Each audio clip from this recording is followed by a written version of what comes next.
Hello and welcome to the first Kick Talk reboot of the new season. In today's programme we have a match report from Largs Thistle vs Kilwinning, which had a goal from the halfway line, would you believe? We also have a results package and analysis from junior pundit Drew Cochrane, but it's on to the results.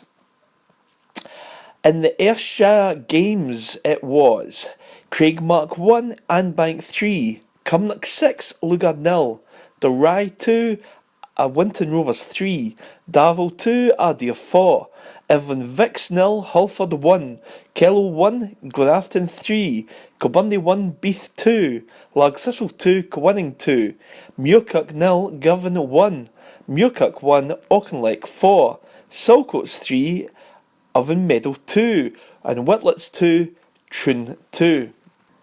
And I was at Barfields Park Largs, where the score was Largs Thistle 2, Kilwinning Rangers 2. Largs and Kilwinning shared the spoils in an exciting opening Ada Cup encounter. Both teams were kind of sizing each other up. It's early days in the season, and Largs Thistle opened confidently. They had most of the early play, and Alan Gilbride, the defender, he was fastest to react from a Jamie McDonald free kick and struck home from 6 yards at the right hand post. Now Thistle, they continued that early dominance. Nicky Jamieson's arching header, it flew just over the bar, and a chip pass from Gilbride down the right released James Marks, and his clever, quick-footed lob just finished wide of the left-hand post. But Largs were rewarded for their strong early play, and Marks scored a fantastic angled volley right near the byline. It was a real acute angle, and it really gave keeper Buns little opportunity. So 2-0 Largs, and they were coasting at this point. They had further opportunities. A Marks cushioned header was well saved by the keeper. But just as the first half was drawing to the close, Kilwinning stunned Largs with a speculative half-volley clearance. Now it must have been fully 45 to 50 yards out, and it was Boyd who launched an old-fashioned bloater right into the top left-hand corner.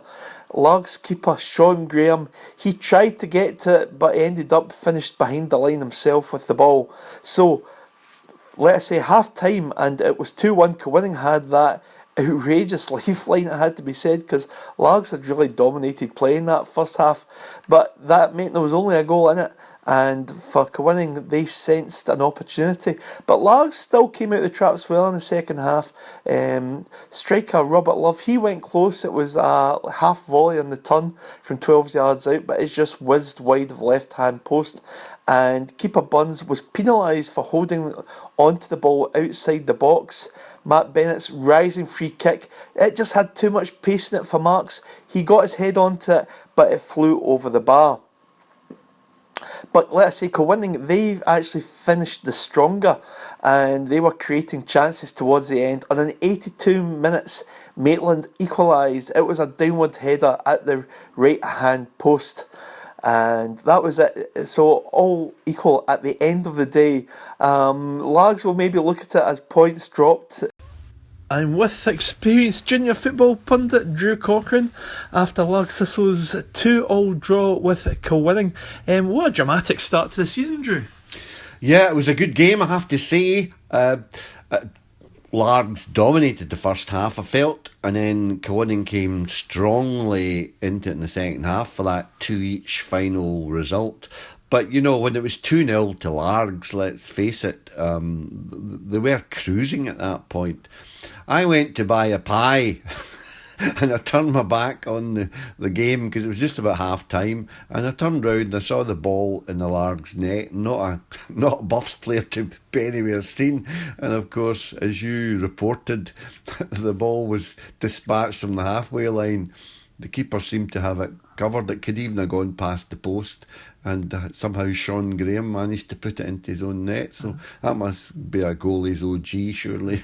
I don't know, I've never seen a goal quite like it before, but I have to say it was astonishing talking point. I certainly think that Boyd, I think it was, that scored, he actually meant it, because it was a hit and hope shot from near the halfway line. It was almost a clearance, but you could tell he was directing it, and he was saying, well, let's see if we can have a go here, and off it, and it actually let us say, Sean Graham moved for it, tried to get a hold of it, but it finished up in the back of the net to everybody's astonishment. But it was a good opening goal. Alan Gilbride getting in there, and then James Marks scored an absolutely spectacular second. Yeah, that's the kind of goal James Marks scores. Don't put him through one-on-one with the keeper too often, because if he thinks about it, he misses. But when he's spontaneous like that, he scored a lot of goals last year for Largs, and I dare say he'll do the same this year. I mean, he's teamed up this year with Robert Love, signed from Auchinleck Talbot. Things didn't go for Robert this afternoon. But Largs were a bit under strength because Brian Slavin, just back from honeymoon, I think he was over in Thailand, and he put himself on the bench along with some young under 19 players, so he only used one sub, so they were a bit short-handed today. But I think the draw was fair enough. Yeah. Likewise, I mean, the second half, winning the last 10 minutes, were really coming into it. And it was Maitland that got the equaliser with a header. Will Largs be disappointed in conceding that goal? Yeah, there will be, but to be honest, it was coming. They were under the cosh at that point because Liam McGuinness was orchestrating things for Buffs. He was distributing it quite well.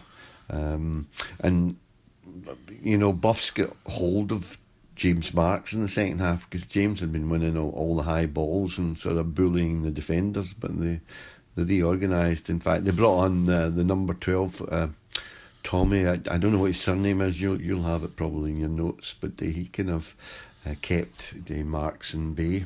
Yeah, it was a great start to proceedings, and we know, let us say, that's a point on the board for both Largs and Kilwinning. Now, looking at the Winton-Dalry match, which was also in the section, we hear that Winton were leading 3-1 towards the end of the game there. Was that the Well, case? I think the final score's 3-2, isn't it? 3-2, as we speak. I mean, obviously, the game has just finished here at Lars and the results are coming into us, but it looks as if Winton, under new boss, Sandy McLean, is, and the three Caddis brothers all playing for him, they managed a 3-2 win at Dalry. So that was good. Yeah, see, Archdeacon got the late goal there for Dalry. And in the other sections, I think one of the biggest talking points will be the match at Saltcoats Vicks. Yeah, now, what a shocker to the season. I would suggest that in the previous 10 seasons, a Saltcoats Meadow match has been a high scoring match, completely in favour of Meadow. I mean, there's been scores like 6, 7, 8 in favour of Meadow. And what do we get today? Saltcoats Vicks 3, Irvine Meadow 2. So Meadow, who normally coast through that section, they could they'll be near the bottom of the section, and Saltcoats bolstered with Derek Fry obviously outmanoeuvring Michael Wardrobe, who's gone to Meadow Park. Of course, yeah. There's a few links there. I know that Graham Muir, ex-Largs Thistle midfielder, he did get a late goal there for the Meadow, but to no avail. Now, looking around the other grounds, what other results do you have for us, Drew? Well, at first I was getting a score through. It's important that people know that we're just getting these results within 10 minutes. But there's a full-time score. Kilburn side 1, Beath Juniors 2, the Scottish champions, and Richie Buck got the winning goal for Beath. So disappointment at Valefield Park, because obviously they had home advantage, but Beath, bolstered by their huge success this year, have kicked off in great fashion. Sure. So it really sets things up well, doesn't it, for this group campaign? And just to look over it, Drew, then, let's say, a positive start, a really entertaining game of football, and a lot more to come this season in the juniors. Yeah, I mean, I'm looking again at other scores. Irvine Vicks, just beaten by Hurlford United. Hurlford, with all the resources, have just got away from Victoria Park. hard place to go to, mind you, for any. And so Hurlford have beaten Irvine Vicks 1-0 today. And the Whitlets Troon match, well, Whitlets of the Ayrshire District League have held Premier Division Troon. And I see ex-Talbot players, Collins and Spence, had scored for Troon, but Whitlets ran them all the way. Yep, okay, that's great. Well, thanks very much for that, Drew. Brilliant. Thank you.